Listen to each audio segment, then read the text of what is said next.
silent for nearly 10 years, is finally breaking his silence about Meghan Markle. What he says about their marriage, her plans, and the truth she hid could change everything. This is explosive. Stay with us. Good evening and welcome to Royal Daily Report, where we bring you the stories others won't touch.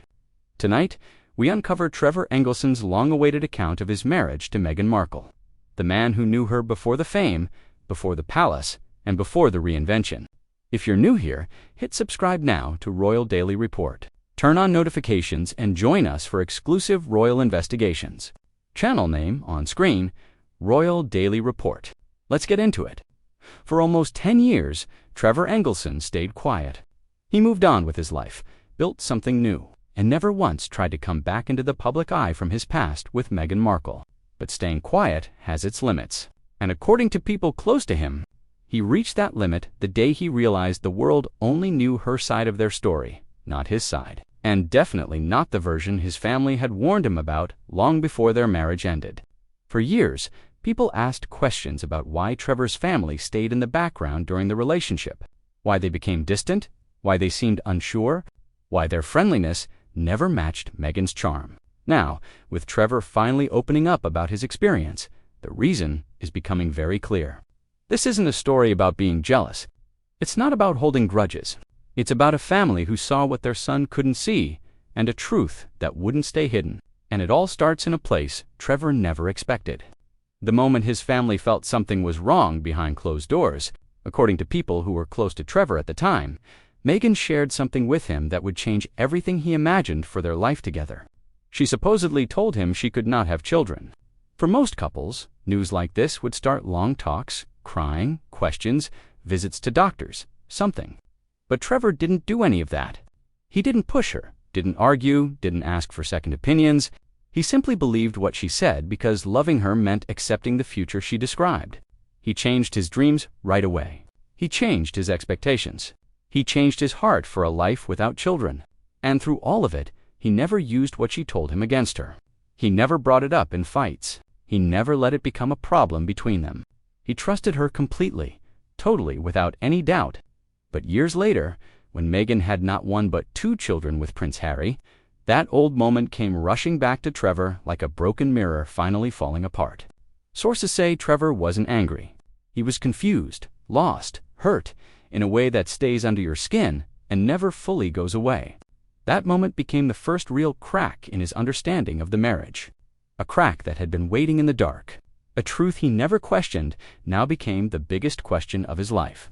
And that question slowly led him into the part of the story no one could ignore anymore. Every marriage ends in a different way, but very few end the way Trevor's did, quietly, suddenly, and without a single word of explanation. After nearly 10 years together, after years of flights, giving up things, and hoping, Trevor didn't get a final talk. He didn't get a chance to ask why or what changed. He didn't even get a phone call. Instead, one day, a package arrived at his door. Small, light, ordinary-looking. Inside that package was Meghan's wedding ring. No note, no message, no goodbye, just the symbol of their entire relationship dropped into a mailbox. Like it was nothing more than something being returned. Sources close to Trevor say this moment hurt him more than any fight ever could. Not because of the ring itself, but because of what it meant. She had left the marriage long before she mailed that ring. She had made her decision quietly, privately, without including him in the ending of the story they once shared. And when Trevor opened that box, everything his family had sensed now made painful, perfect sense. The emotional distance, the imbalance, the uncomfortable feeling they couldn't quite name. The marriage wasn't broken in that moment. It had been broken long before. The ring was simply the proof. Up to this point, Trevor had no clear answer for why Meghan drifted away. The mailed ring told him she was done, but it didn't tell him why. That understanding came later, slowly, shockingly, through whispers from people who knew Meghan before her royal life began. According to these sources, years before Meghan ever met Prince Harry, she supposedly created a vision board mapping out the life she wanted. Vision boards are usually full of dreams, goals, motivations, photos of vacations or careers people hope for. But this one was different. People who claim to have seen it say that right in the center of the board was Prince Harry, not as a celebrity crush, not as a fantasy, but as part of a clear, planned future. Word from people familiar with the board describe it as a plan, not scattered dreams, but a laid-out path Meghan wanted to walk. She had studied the royal family. She had planned possibilities. She had imagined herself not just beside a man, but inside a completely new world. And suddenly, Trevor understood the change she had felt years earlier. Meghan wasn't drifting randomly. She wasn't lost. She wasn't confused. She was moving towards something big, something royal. And he was simply the chapter she needed to close. If the vision board raised questions about intention, what supposedly happened next raised questions about planning.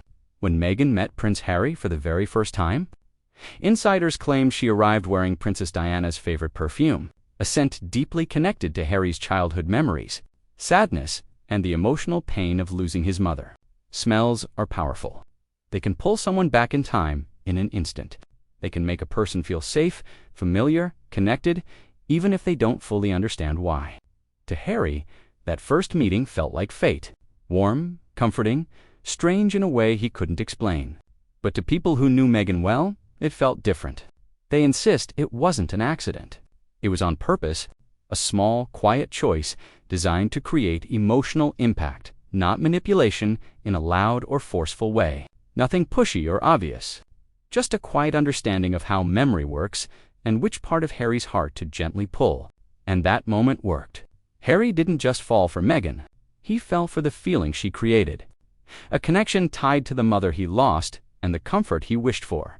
When Trevor learned this detail years later, according to people close to him, a painful pattern clicked into place. The quiet calculation he felt in their marriage, the steady drift away from their shared life, the sudden ending, everything he once viewed as confusion now looked like intention. Because if Meghan was this careful with Harry, how careful had she been with him? Don't forget to subscribe to Royal Daily Report for more breaking royal news and updates. Hit that subscribe button and turn on notifications so you never miss a story. For years, Harry stood beside Meghan like a shield. He defended her against the press, the palace, and every person who questioned her story. He believed he knew her better than anyone. Believed the world didn't understand her. Believed her past had no shadows. But when Trevor finally broke his silence, something changed. According to whispers from people close to the Montecito home, Harry didn't react with anger. He reacted with confusion. Deep, quiet confusion. The kind that doesn't come with shouting or arguments, but with long pauses and private corners. Sources say Harry pulled back into himself. He stopped immediately trying to defend Meghan. He stopped explaining things away. Instead, he began replaying moments in his mind. Interviews, conversations, choices, trying to fit Trevor's revelations into the version of Meghan he thought he knew. One insider claims Harry said something that cut through the silence like a knife. Stop blaming the palace for everything. That one line showed more than any argument ever could. It showed exhaustion. It showed doubt. It showed a break in the complete trust he once had. For the first time, Harry wasn't just listening to Meghan. He was noticing the cracks, and all of it began with Trevor, the one man who truly knew her before the change. What the world has heard so far, the supposed confession, the emotional imbalance, the mailed ring, the plan is only part of the story. Whispers from people close to Trevor suggest he is sitting on much more. Supposedly, Trevor has kept the most damaging details private out of restraint or respect or simply because he didn't want to think about the past. But according to insiders, that restraint is fading. There are quiet mentions of plans, a memoir, a second sit-down interview, documents, receipts, timelines, personal letters, and moments he has never revealed publicly. People close to him say Meghan's attempts to silence him legally, socially, or through pressure behind the scenes may be the very thing pushing him to finally tell everything. This isn't a man chasing fame. This isn't a man seeking revenge. This is a man who spent years carrying the truth alone and now sees the world finally ready to hear it. And if everything he knows were to come out, the story would no longer be about silence. It would be about exposure. This is where everything comes together. The past, the present, and the truth that refuses to stay buried. Trevor's silence was never weakness.